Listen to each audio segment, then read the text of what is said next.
Suara Nusantara. Tarian pembukaan hari ini merupakan gabungan dari tarian tradisional Indonesia dari Sabang sampai Merauke. Salah satunya adalah tarian yang kini viral di dunia internasional, yaitu pacu jalur ataupun aura pagi. Serta tarian yang terinspirasi dari lagu Tabola Balek yang melambangkan semangat dan persatuan masyarakat Indonesia.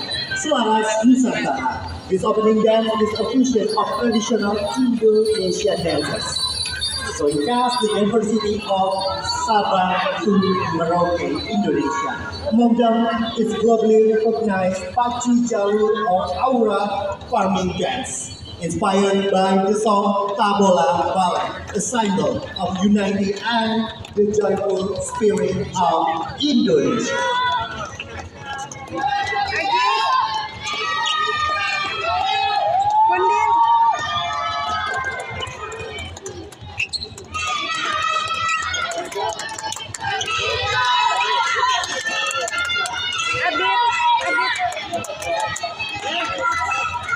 Yes, good morning.